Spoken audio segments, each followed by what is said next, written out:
Hey everyone, Sean from Elementary Homes here with a new installment in our elementary education series.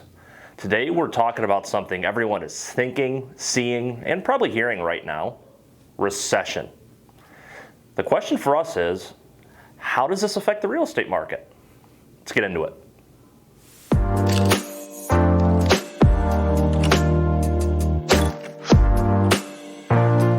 Today, I am talking to all of our real estate agents out there.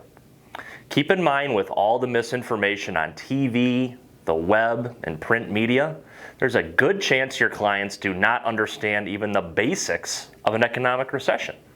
But more importantly, how it correlates to the real estate market. Remember, you have a huge opportunity to provide value if you can effectively communicate around the markets and make it personal to their unique circumstance. So let's get started with the term itself, recession. What does it mean, and what typically happens during them? So plain and simple, the definition of a recession is 2 consecutive months of negative GDP growth, meaning the value of all goods and services produced in the country went down for at least 6 months.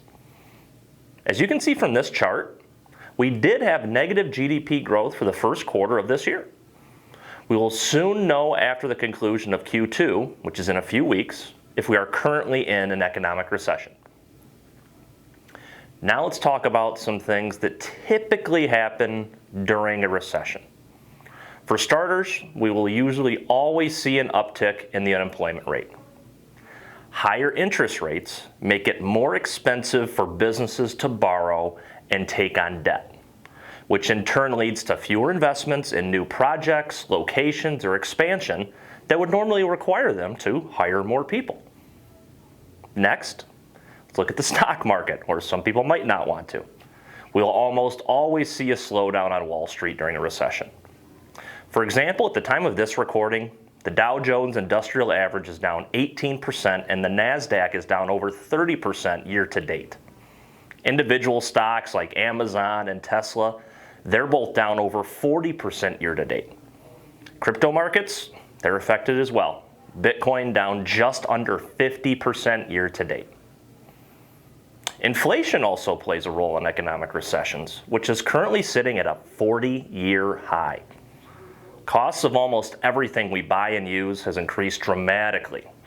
Look no further than your receipt the next time you go grocery shopping or fill up at the pumps. Now for the final and perhaps most important area that we need to look at, it's real estate. It's a common misconception that housing values and sales prices fall during economic recessions, and that in some way the housing market is directly correlated to the economy as a whole. And honestly, that couldn't be further from the truth. Keep in mind, when you ask a client, what do they think of when they hear the word recession? They immediately go back to 2008 and the Great Recession. The problem with that is that recession was actually caused by the financial market's tie to the real estate market. That was the cause of it. This one is not, and the ones of the past have not been. Check out this chart in front of you right now that will provide some insight. These are the median sales prices of U.S. homes dating all the way back to 1960 with recessions shaded in gray. You will notice that only in 2008 was there a value depreciation of any significant length.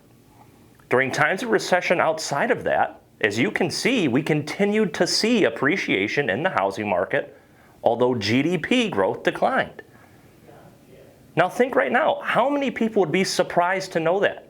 I don't see it on the news.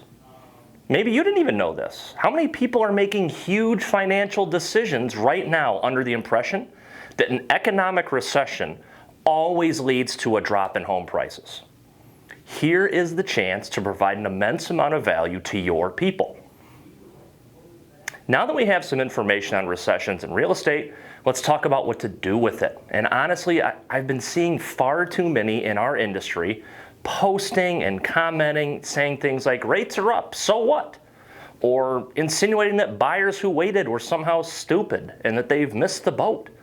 I mean, there's nothing but negativity out there right now, and I would highly recommend not contributing to that when it's the easy thing to do? Keep in mind what we just talked about.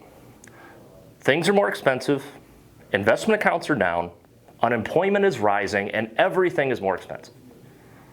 Times are tough. Be empathetic. Even though you could still qualify, if you're making decisions between putting gas in the family car and buying groceries, now's probably not a good time to buy or move. Advise them with current data and historical patterns and trends, so then when it is time to move, they will be well informed and you will have earned their trust.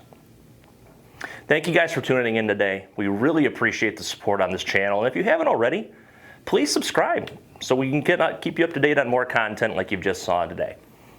And as always, remember, keep it simple.